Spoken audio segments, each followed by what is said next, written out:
Work energy power lecture नहीं है, आराम से सीखेगा चीजें बड़ी इंपॉर्टेंट आज की चीजें इंपॉर्टेंट है। कंजर्वेटिव नॉन कंजर्वेटिव फोर्सेस हम पढ़ चुके थे कल।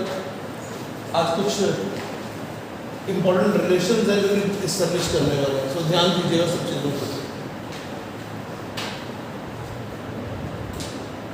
Work done by conservative forces जो होता है वो प्रूव कर चुके हैं ui माइनस uf होता है। Work done by conservative force क्या होता है ui माइनस uf होता है। इसको लिख सकते हैं माइनस du या माइनस कॉमन लेके एक से बढ़ा देते हैं uf माइनस ui।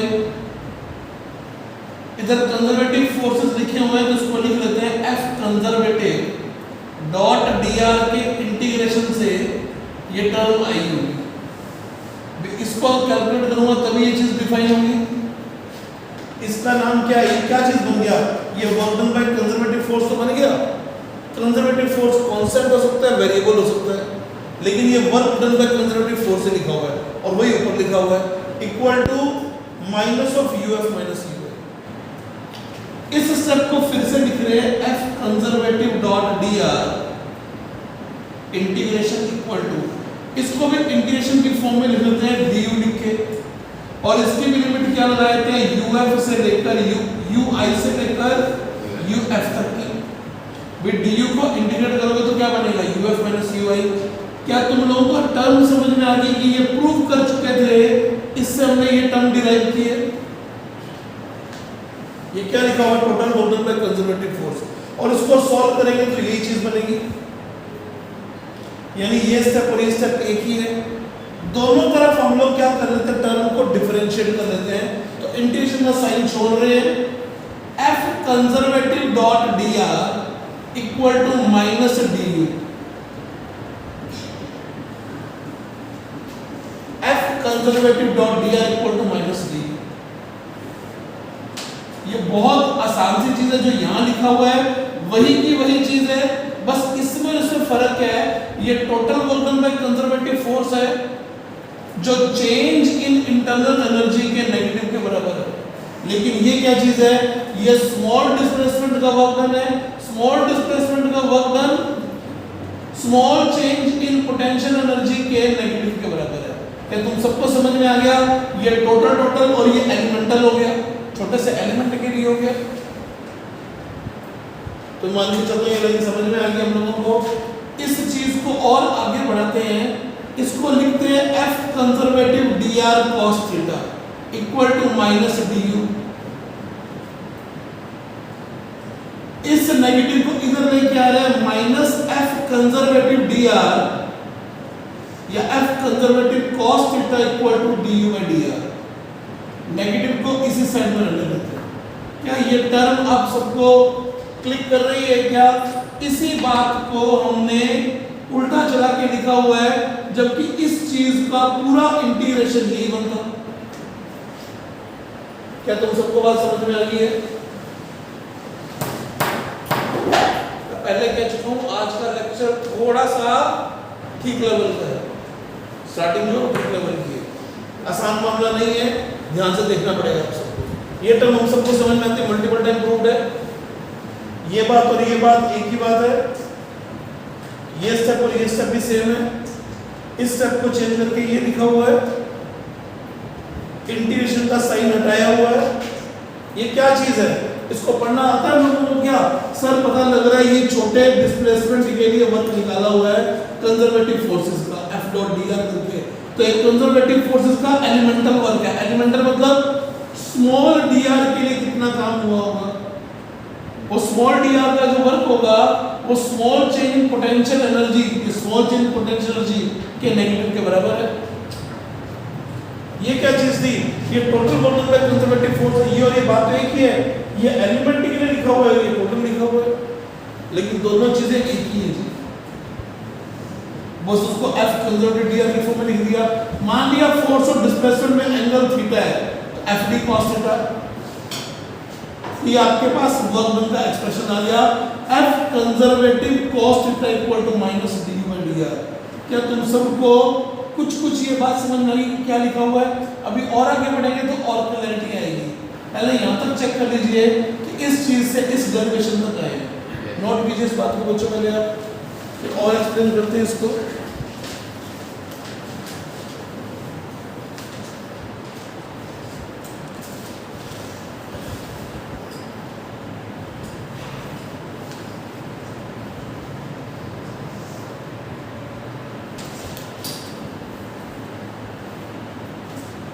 यहाँ तक लिख लीजिए F conservative cos theta equal to minus D by D are.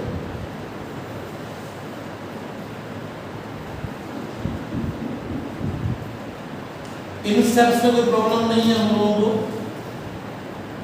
ये आप सबको समझ में आ रहा है कि क्या लिखा हुआ था। ये कंजर्वेटिव फोर्स का स्मॉल डिस्प्लेसमेंट के लिए वर्क है, कंजर्वेटिव फोर्सेस का।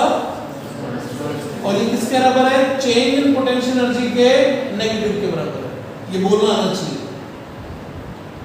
ध्यान से देखिएगा, इसको और डिफाइन कर रहे हैं बात को आगे।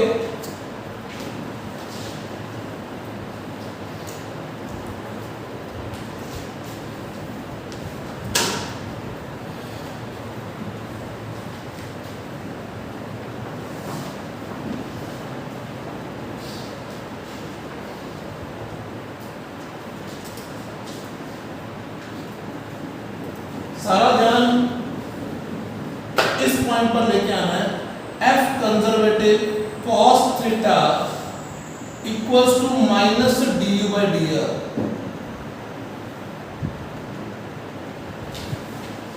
या इससे पहले वाले भी लिख लेते हैं एक बार। F conservative dr cos theta equal to minus du। अभी तक आप लोगों को जो कंजर्वेटिव फोर्स समझ में आता है, एज बी 11 स्टूडेंट हुआ है ग्रेविटेशनल फोर्स और स्प्रिंग फोर्स। ग्रेविटेशनल फोर्स का एग्जांपल लेके बात को प्रूव करूंगा, क्योंकि स्प्रिंग फोर्स अभी भी वो एक तो वेरिंग फोर्स है, उसमें एक लाइन के अलॉन्ग ही चल रहा है, जिसमें फोर्स और डिस्प्लेसमेंट एक ही डायरेक्शन में होंगे। मेरे पास ग्रेविटेशन में अपॉर्चुनिटी है कि फोर्स और डिस्प्लेसमेंट अलग अलग डायरेक्शन में हो। फॉर एग्जांपल से समझाऊंगा तो तुम्हें समझ में आएगा। ये आपके पास एक m मास का ब्लॉक है, ग्रेविटेशनल फोर्स ये लग रहा,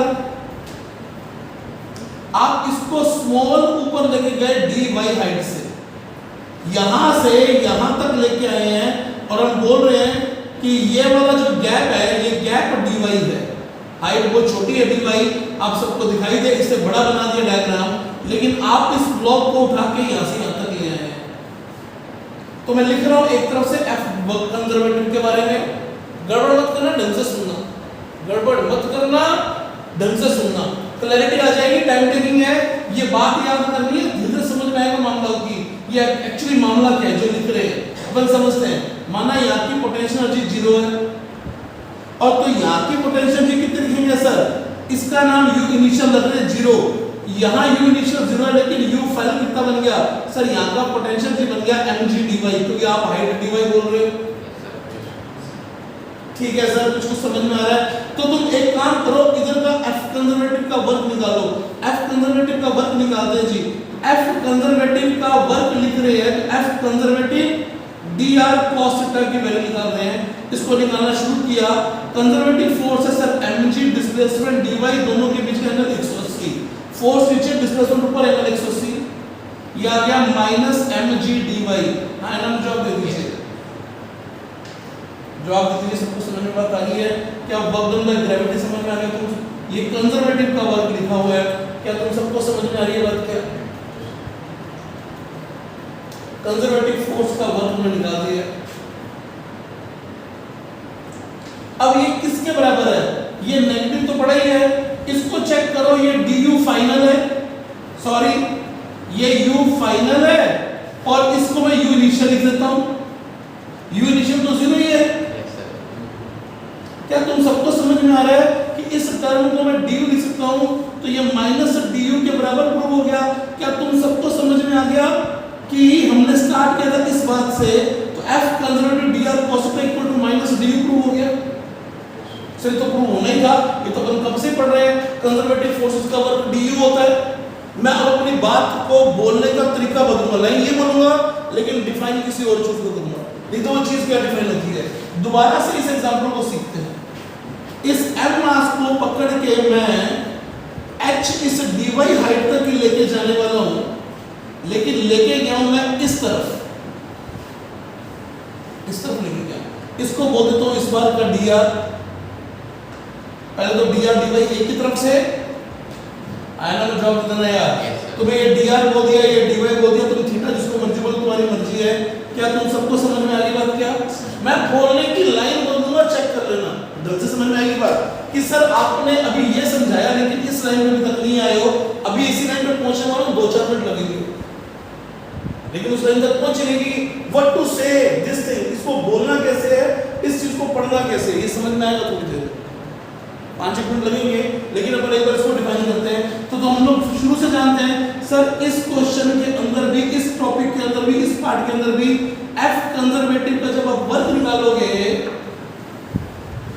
ये आएगा तो सर वही माइनस mg dy। प्रूफ कर चुका हूं पहले, ग्रेविटी का वर्क तो इस पे डिपेंड करेगा mg dy, लेकिन कंजर्वेटिव के फॉर इस तरफ की टर्म को लिख रहा हूं, चेक करना। इधर की टर्म क्या लिखूंगा, f कंजर्वेटिव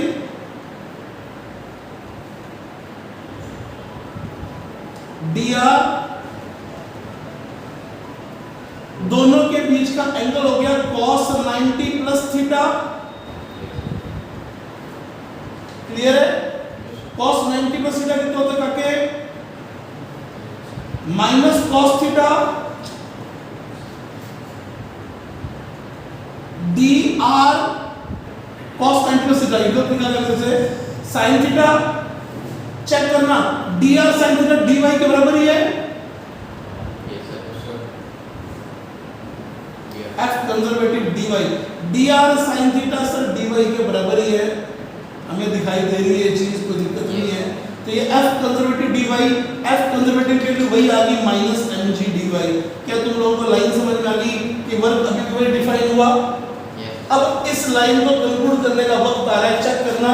इस डायग्राम से बोल लो, इस डायग्राम से बोल लो, मैं A से B जा रहा हूं, यहां की पोटेंशियल जो ui uf लिख रहा हूं, गया हूं इधर, और मान लो कंजर्वेटिव फोर्स इधर है, मान लो कंजर्वेटिव फोर्स इधर है, इनके बीच का एंगल थीटा है, और इस तरफ जो गया हूं dr है। तो f के दो टुकड़े कर लीजिए, f के दो टुकड़े, एक तो dr की डायरेक्शन में कर लो f कंजर्वेटिव cos थीटा, और एक इसके परपेंडिकुलर कर लो f conservative sin theta. Line conclude करूंगा, चेक करना भाई साहब। पहले वर्क बोल रहे थे, अब कुछ और बोल रहे हैं, यू से शुरुआत कर रहा हूं। मान लो आप किसी जगह पर जहां पर कंजर्वेटिव फोर्सेस लग रहे हैं, आप A से B गए, तो A से B जाने पर जिधर का du उधर का dr, जिधर का du लो उधर का dr लो, तो उनके रेशियो का नेगेटिव उधर का कंजर्वेटिव फोर्स का कंपोनेंट होगा। जिधर का du उधर का dr, उनका रेशियो का नेगेटिव उधर के कंजर्वेटिव फोर्स को डिफाइन करेगा। क्या तुम सबको बात समझ में आ रही है? क्या चीज लिखी हुई है वाली, जिस तरफ भी du जाओगे उधर का ही dr में अपना नेगेटिव साइन लगाया, तो उधर का ही f कंजर्वेटिव डिफाइन होगा। इसकी ज्यादा जब तुम्हें कहां पड़ेगी, जब हम लोग इलेक्ट्रिक फोर्सेस की बात करेंगे, तब ज्यादा क्लैरिटी आएगी, और ज्यादा क्लैरिटी आएगी। लेकिन फिलहाल समझिए, जिधर का du उधर का dr, उधर का f component, du by dr क्या करना है, नेगेटिव साइन देना। क्या तुम सबको कुछ बात क्लिक कर रही है क्या? जिधर का du उधर का dr, du by dr का नेगेटिव उधर का फोर्स होगा। क्लियर है? ये दृश्य तुम सबको समझ में आ रहा है?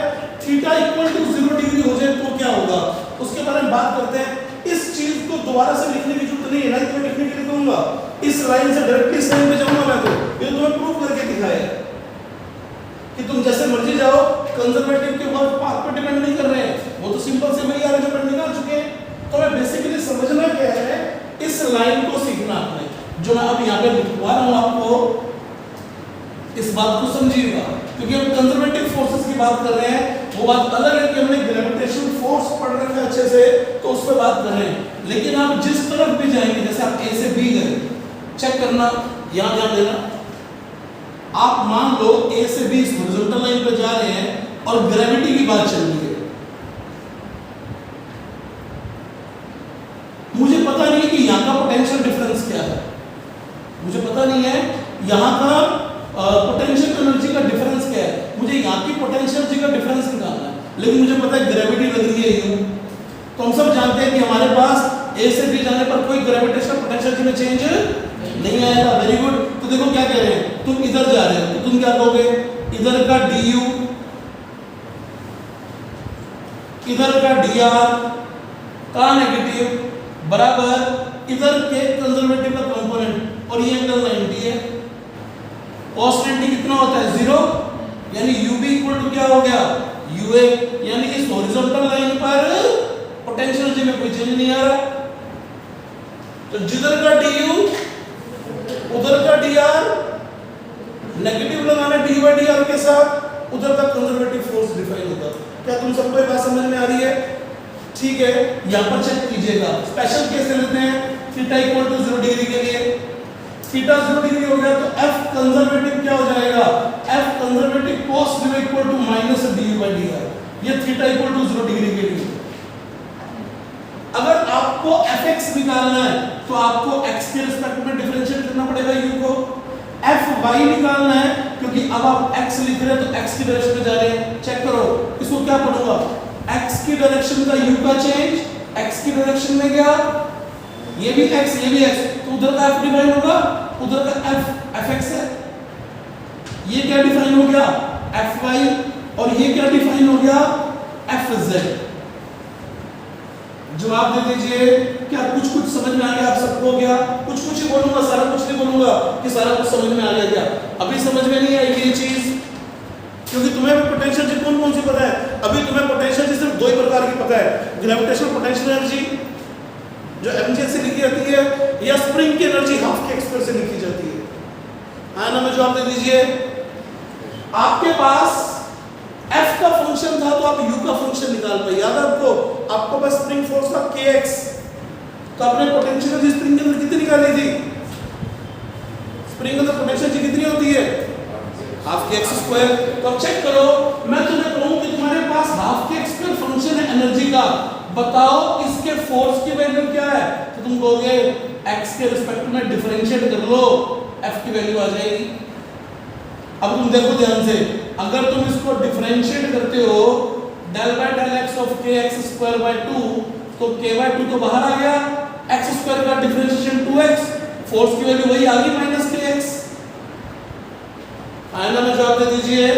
पहले क्या जानते थे हम लोग? हम जानते थे फोर्स, और फोर्स से क्या निकाल रहे थे पोटेंशियल एनर्जी।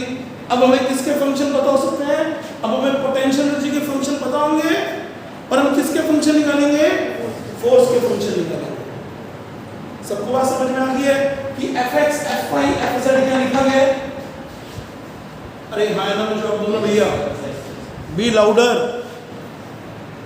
वेरी गुड बच्चों।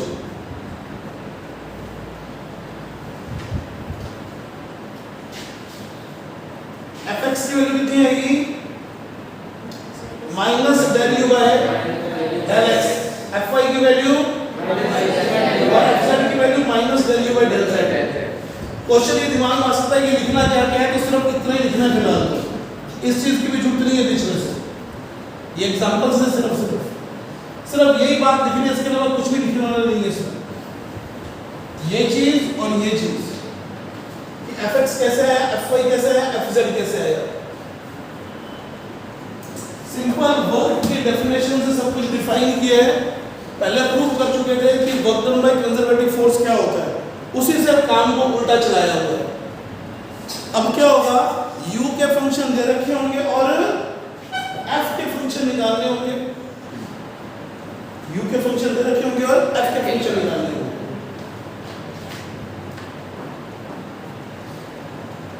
ये fx fy fz आ गया, तो नेट f फोर्स कितना हो जाएगा? नेट f फोर्स हो जाएगा fxi fyj fzk। fx की जगह पर del u by del x minus del u by del y j cap minus del u by del z k cap. इसमें से नेगेटिव कॉमन आ रहा है और u कॉमन आ रहा है, थोड़ा सा दिखने में मुश्किल चीजें हैं, सिंबॉलिक चीजें हैं, धीरे धीरे समझ में आती हैं, लेकिन ये नई टर्मिनोलॉजी है तुम्हारे लिए, तुम्हें सीखनी ही होगी। हम सबको पता लगता है कि ये चीज दिखने में मुश्किल है, लेकिन सिंपल कैलकुलेशन में कुछ भी नहीं है। fx, fy, fz की वैल्यू पुट की हुई है, इस स्टेप पे नेगेटिव कॉमन निकाला हुआ और u कॉमन निकाला हुआ है। इस चीज का नया सिंबल दे रहे हैं, इस चीज का नया सिंबल है माइनस डेल u।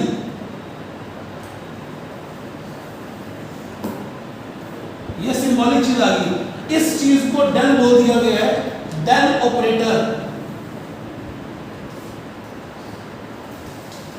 तो डेल ऑपरेटर की वैल्यू क्या होती है?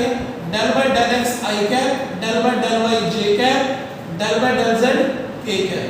This is del operator. Differential operator ये बस ये तीनों दिशाओं का हो गया, एक्स वाई जेड तीनों का हो गया। सर यूज कैसे करेंगे इसका?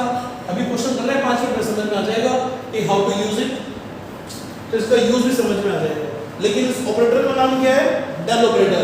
And sometime it can be written as minus of gradient u। इस डेल का दूसरा नाम हो सकता है ग्रेडियंट। ग्रेडियंट, जहां पर भी ग्रेडियंट वर्ड यूज में आता है वहां डिफरेंशिएशन ही हो रहा होता है या चेंज स्टडी किया जा रहा होता है। Change in any quantity with respect to distance, that is called gradient। जैसे ये पोटेंशियल एनर्जी का ग्रेडियंट है, ऐसे टेम्परेचर का ग्रेडियंट हो सकता है कि एक जगह से दूसरी जगह पर जाने पर टेम्परेचर कैसे बदल रहा है। हम ऊंचाई पर जाएंगे तो क्या डिफाइन करेंगे? Temperature gradient. या फिर एयर की डेंसिटी का ग्रेडियंट की दूरी के साथ एयर डेंसिटी कैसे बदल रही है। या पानी बह रहा है कहीं पर और हम पानी में नीचे गहराई की तरफ जाएं तो ऊपर के पानी तेज चलेगा, नीचे का पानी धीरे चलेगा। तो इसमें पढ़ेंगे वेलोसिटी ग्रेडियंट कि नीचे जाने पर स्पीड दूरी के साथ कैसे बदल रही है। तो जहां पर ग्रेडियंट बढ़ा तो उसका मतलब क्या होता है? Study of any quantity with respect to distance. Study of change in any quantity with respect to distance is called gradient. समझ में बात आ गई? क्या मतलब होता है ग्रेडियंट का? नोट कीजिए सारी चीजें।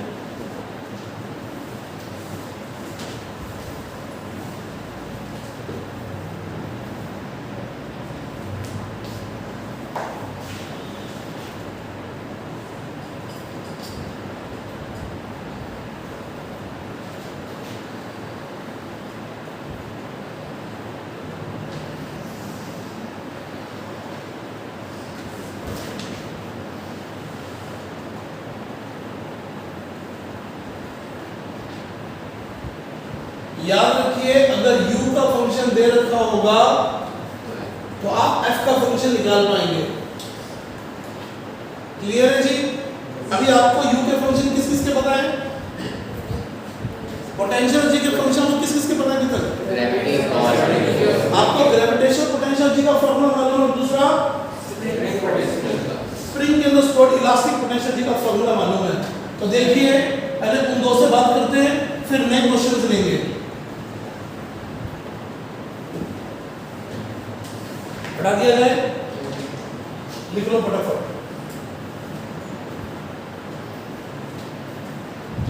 ये h इक्वल टू 0 है और ये आपके पास है y हाइट, m मास की बॉडी है।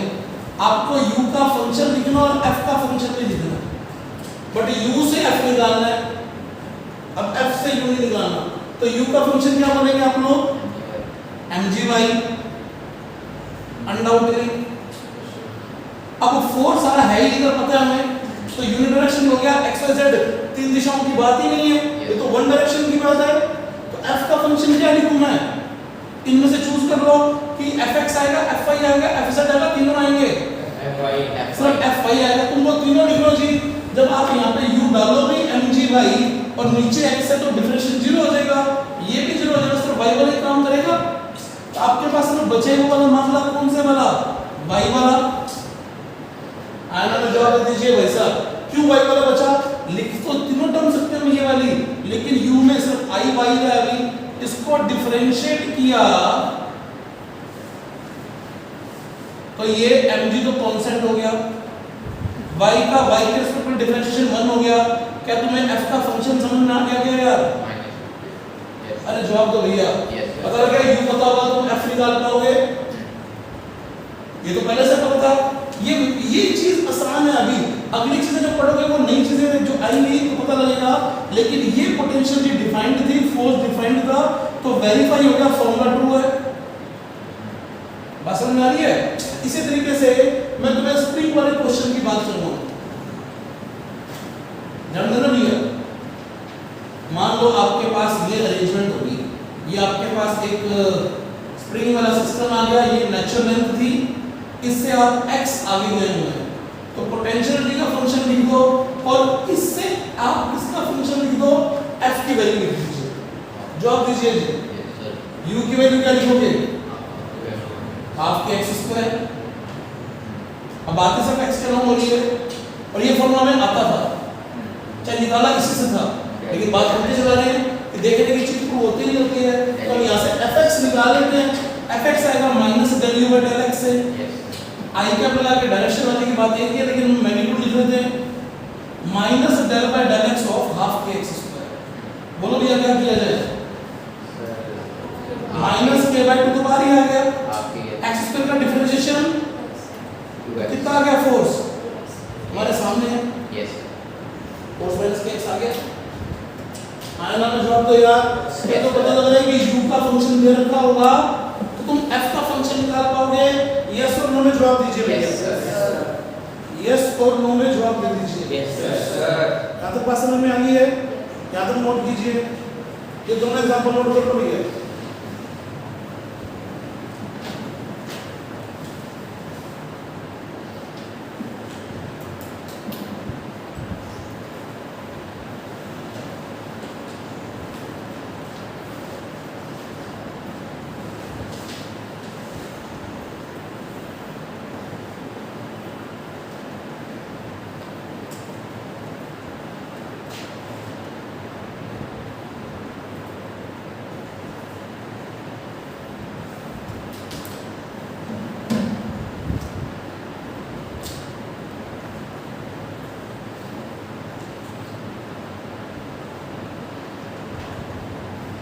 ये u का फंक्शन नोट कर लीजिए जो निकाल रखे हैं, और उससे हमने जो निकाल रखा है f का function.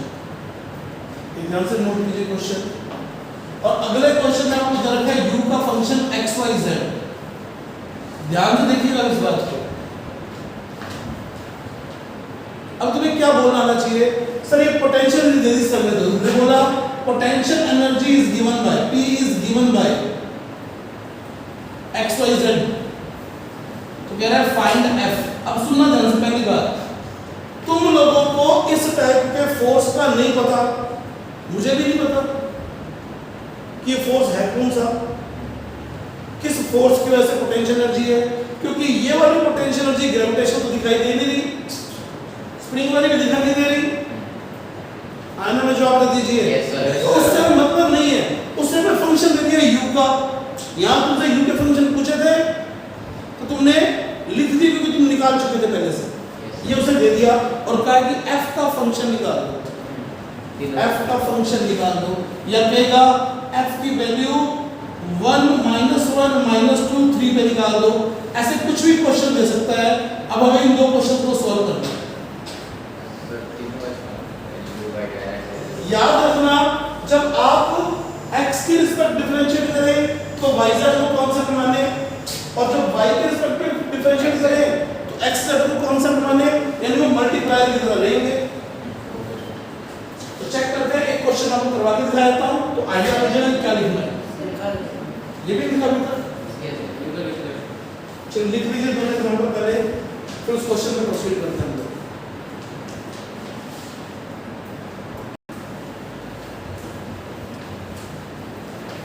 Let me solve this problem now.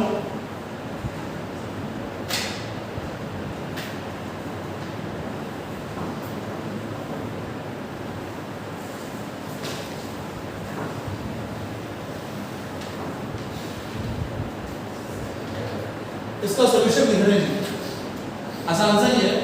F equal to क्या होता है माइनस ग्रेडियंट u, या इसको पूरा एक्सपेंड करके लिखेंगे तो del u by del x I cap, del u y by del y j cap, del u y by del z k cap.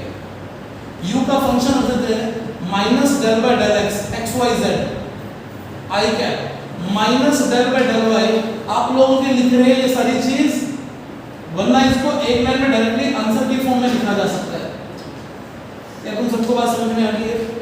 Yes. अब फंक्शन पूरा कर रहे हैं, फाइनल आंसर लिख रहे हैं इसका, ध्यान दीजिएगा। x का x के रिस्पेक्ट में डिफरेंशिएशन 1 है तो yz बच गया, वो मल्टीप्लायर है तो माइनस yz आएगा। माइनस अगले में क्या बच जाएगा? माइनस और अगले में क्या बच जाएगा? ये तो आपका पहला आंसर आ गया। दूसरा मान लो कि मैं 1 - 2 3 पर फोर्स निकालना है तो वैल्यू पुट करना शुरू करो सेकंड के लिए। y की जगह पर -2 और 3 पुट करना z की जगह पर -2 3 I कैप। यहाँ पे x भी पॉजिटिव है और z भी पॉजिटिव है, और बाद में x पॉजिटिव है y नेगेटिव है। सॉल्व कर लेते हैं 6 I cap -3 j cap +2 k cap. क्या आपको फोर्स की वैल्यू समझ में आ गई?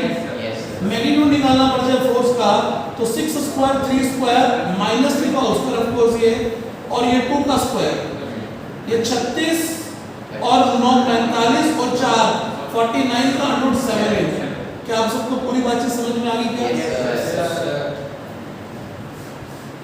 बताइए ना कि हाँ सर हमें नहीं मतलब ये कि किस चीज की पोटेंशियल एनर्जी है, बट आप पोटेंशियल एनर्जी तो हम फोर्स का फंक्शन निकाल देंगे। क्या तुम सबको बात समझ में आ गई है कि बच्चों को एकदम क्लियर है? नोट कीजिए जी अंदर की सारी चीज। अब इससे फर्क नहीं पड़ रहा है कि what kind of potential energy है, but we can evaluate the value of forces.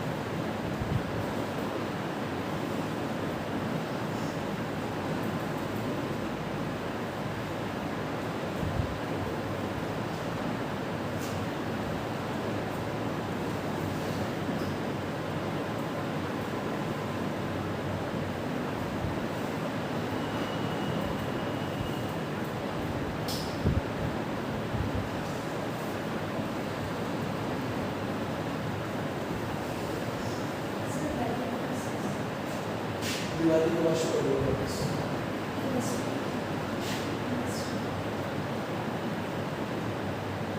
उसके बाद ऑर्गेनिक शुरू करेंगे किस तरह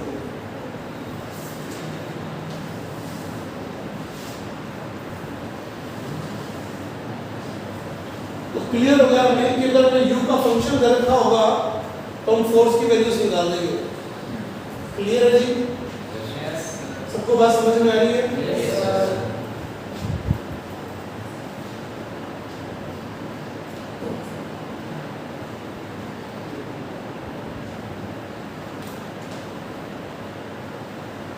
अरे इस चीज को सारे को छोटा सा मैथमेटिकल एक वापस आप लोगों को डिफरेंशिएशन की अप्रोच रिकॉल करवा रहा हूं, इस चीज का जवाब दीजिएगा अगर पॉसिबल हो तो आप लोगों के लिए। dy/dx ऑफ uv का फॉर्मूला क्या होता है बोलिए जरा। u का डिफरेंशिएशन v वैसे तो बिल्कुल सही कह रहे हैं, u का डिफरेंशिएशन v वैसे का वैसे प्लस u वैसे का वैसे v का डिफरेंशिएशन। हाँ ना जो आप कीजिए तुम सबको ये बात समझ में आ गई है? ढंग से सुनना भैया। इस सब में से dx हटा रहे हैं तो तुम लोगों को ये टर्म समझ में आ जानी चाहिए, ये d into v plus u time dv, या मैं इसको v को पहले लिख देता हूँ v time du plus u time dv। क्या तुम्हें समझ में आ गया कि इस टर्म को ये लिख सकते हैं? यस। क्लियर है? तो अगर आपके पास d of uv w आ जाए तो आप क्या लिख सकते हैं बता दीजिए? v पहले dw आ गया, du बन गया, प्लस uw लिख लो सर, dv क्योंकि दो वैसे के वैसे इसका डिफरेंशिएशन, प्लस uv वैसे का वैसे। हाँ ना, तो जवाब दे दीजिए। तुम सबको समझ में आ रहा है कैसे लिखा जा सकता है? पक्का बोल दीजिए। ये बात आपकी हमें समझ में आ गई है सर, यानी ये कहानी इस कहानी के बराबर है, ये क्लियर हो गया। तो थोड़ा सा ध्यान दीजिएगा, आराम से सीखिए, गड़बड़ मत कीजिएगा। क्या कह रहा हूँ, बच्चे सीखिएगा, बड़ा इंपॉर्टेंट मामला है, गड़बड़ मत कीजिएगा। और दूसरी बात एक और याद कर लें यार, ये आई डॉट आई कितना होता है? 1, क्योंकि एल से डी का 1 1 2 0। जे डॉट जे कितना होता है? और के डॉट के ओके, और आई डॉट जे पता लग गया क्योंकि एंगल 90 आ गया, तो डॉट प्रोडक्ट रिजल्ट मालूम है। अब ध्यान से सुनना, क्या क्वेश्चन दे रहा हूं, पकड़िएगा बात को, तो समझ में आए वो चीज, बुद्धि में जाए वो चीज, समझिएगा ध्यान से।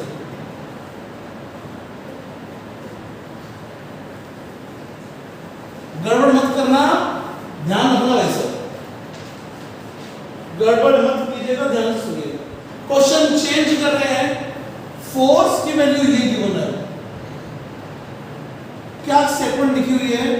Conservative force is given by, ये वैल्यू दी उसने, कह रहा है find expression for potential energy, और दे दिया x0 y0 z0 पर पोटेंशियल एनर्जी 0 है। ये गिवन है। क्या तुम सबको बात समझ में आई है? क्या दे रखा है, क्या निकालना है? अब ऑब्वियस बात है, इसका आंसर xyz आना चाहिए, क्योंकि xyz का फोर्स ये था। बड़ी ऑब्वियस बात है कि इसका आंसर xyz आना चाहिए। अब ढंग से सुनना, इससे पहले जो तुम्हें फोर्सेस दे रखे थे वो बड़े आसान से थे। mg की पोटेंशियल निकालो, निकाल दी mgh mg भाई। kx की पोटेंशियल निकालो, इंटीग्रेशन से हाफ kx को वो भी निकाल दी, ये तो फंक्शन गंदा सा है। अब इस सिस्टम की पोटेंशियल कैसे निकालेंगे, चेक कीजिएगा। हमारे पास सॉल्यूशन स्टार्ट होता है, सॉल्यूशन को देखिएगा ध्यान से। क्या तुम्हें याद आया क्या, du equal to f conservative dot dr का नेगेटिव होता है? यस और नो में जवाब दीजिए। आज के आर्टिकल की स्टार्ट इसी बात से की थी अपन ने। du equal to minus f dot dr या f dot dr equal to minus d, बात एक ही है, बट u निकालना है हमें। आराम से सीखेंगे तो गड़बड़ करने की संभावना नहीं छोड़ेंगे, बीच में गड़बड़ हो। f कंजर्वेटिव जो दे रखा है वो लिख लेते हैं, नेगेटिव जो तो कॉमन है, पहले नेगेटिव नेगेटिव कैंसिल कर लो, इसे कोई दिक्कत तो नहीं है। तो ये पॉजिटिव हो गया, बचा क्या, xy i cap, sorry yz i cap plus xz j cap xy k cap dot dr, और dr होगा dx i cap dy j cap dz k cap. जवाब दीजिए, क्या यहाँ तक की बात समझ में आई? इस ब्रैकेट को अपन जब डॉट प्रोडक्ट करेंगे तो i dot i1 j dot j1 k dot k1, तो चेक करना du इक्वल टू क्या बन गया, dx yz। अगला स्टेप क्या आ गया, x dyz या xz dy, और अगली टर्म xy dz। और ये सारी टर्म तुम लोगों ने अभी भी बताया कि हमें समझ में आ गई सर आप इसको dxyz लिख लो, कोई प्रॉब्लम नहीं है। अरे हाँ ना, जवाब दो। ये टर्म और ये टर्म सेम है, तुम बोल चुके हो मुझे पहले से। पोटेंशियल निकालनी है इंटीग्रेटिंग बोथ साइड्स। तुम्हें याद है मैंने कहा था dx का इंटीग्रेशन x होता है, du का इंटीग्रेशन कितना आ जाएगा? अब ये du की कोई टर्म xyz है तो इसका इंटीग्रेशन क्या आ जाएगा, सिर्फ xyz। अरे हाँ ना, जवाब दो भैया। इधर u इनिशियल से u फाइनल, xyz 0 पर पोटेंशियल 0 थी, ये आंसर आ गया u का फंक्शन। हाँ ना, जवाब दो। तुम सबको समझ में आ गया क्या भाई? यस सर, एकदम क्लियर है सारी चीज। अब तुम्हें क्या समझ में आ गया यहाँ से? ये समझ में आ गया कि अगर कंजर्वेटिव फोर्सेस दे रखे होंगे तो पोटेंशियल जी निकाल सकते हैं, पोटेंशियल एनर्जी दे रखी होगी तो फिर क्या, एकदम क्लैरिटी से बात समझ में आ गई सबको? काफ़ी है। कब बताएंगे कंजर्वेटिव फोर्सेस की पहचान कैसे करते हैं, इक्विलिब्रियम स्टेबल अनस्टेबल क्या होते हैं, कैसे उनकी पहचान करते हैं, फिर आपको इसकी एक डीपीपी देंगे काम करने के लिए, कल इसकी डीपीपी मिल जाएगी। ठीक है जी, Yes, sir. आज के लिए काफ़ी है।